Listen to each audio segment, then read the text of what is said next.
Transformaciones de la historiografía en el siglo XX y siglo XXI. Hoy vamos a analizar una de las transformaciones más profundas sobre nuestra disciplina, el paso de la historia como una verdad absoluta a la construcción de una construcción narrativa. En el siglo XX, la historia dejó de ser vista como una recuperación del pasado para ser entendida como una construcción del lenguaje. El giro lingüístico.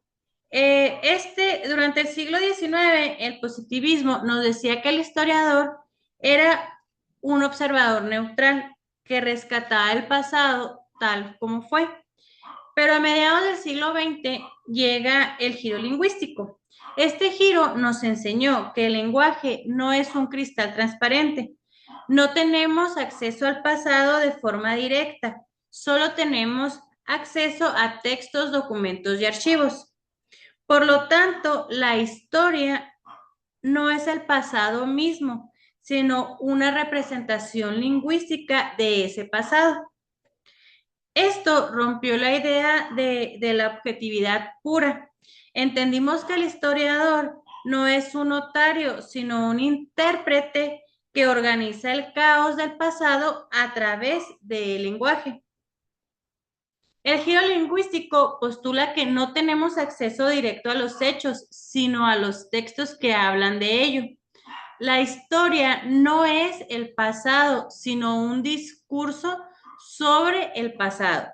La objetividad absoluta se reconoce como un ideal inalcanzable, pues todo historiador escribe desde una estructura lingüística, cultural y específica.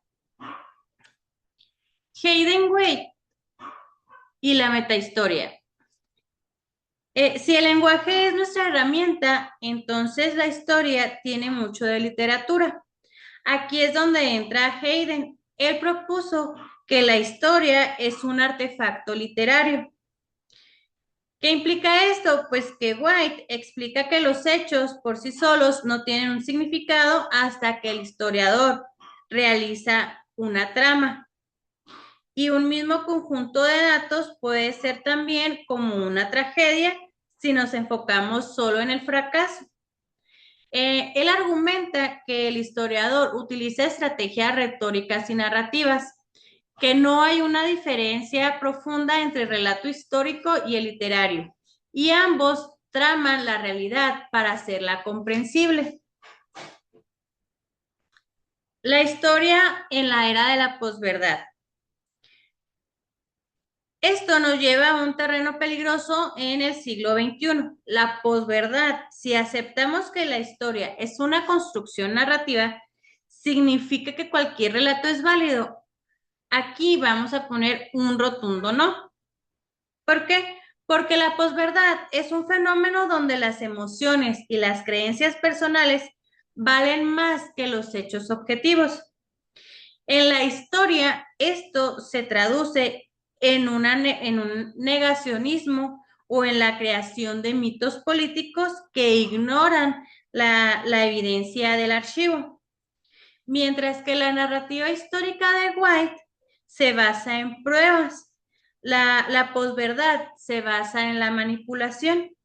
Esto afecta la recepción de los relatos históricos porque la gente hoy tiende a creer el relato que más le gusta o el que confirma sus prejuicios en lugar del que tiene más rigor. La posverdad apela a las emociones y creencias personales por encima de la evidencia empírica. En la construcción de narrativas, este permite la manipulación del pasado para fines ideológicos inmediatos. Y pues, el público tiende a aceptar relatos que confirman sus prejuicios, ignorando el rigor metodológico. La responsabilidad del historiador. Aunque reconozcamos que escribimos relatos, esos relatos deben estar anclados en un archivo. No podemos estar inventando el pasado. Debemos ser honestos sobre desde qué postura política o social vamos a estar escribiendo. Y en un mundo de fake news, el historiador debe ser un guardián de la memoria, denunciando cuando el pasado es usado para engañar.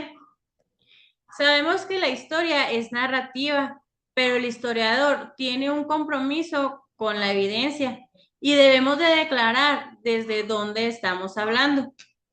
En tiempos de posverdad, el historiador debe ser un verificador crítico que denuncie la distorsión interesada del pasado. Comprender estas propuestas teóricas desde el giro lingüístico hasta la metahistoria no busca delegitimar nuestra disciplina, sino fortalecerla al aceptar que la historia es una construcción narrativa. Nos volvemos más conscientes de nuestras herramientas y, y en el contexto actual de la posverdad, el estudio de la historia es más vital que nunca, no para imponer una verdad única, sino para defender la posibilidad de un conocimiento fundamentado, crítico y ético frente a un caos de desinformación. La historia no es una verdad estática, sino es un diálogo crítico y narrado. Entender la metahistoria nos hace historiadores más conscientes de nuestras herramientas y la posverdad, la historia está fundamentada en una verdad de democracia y justicia social. Por mi parte es todo. Muchísimas gracias.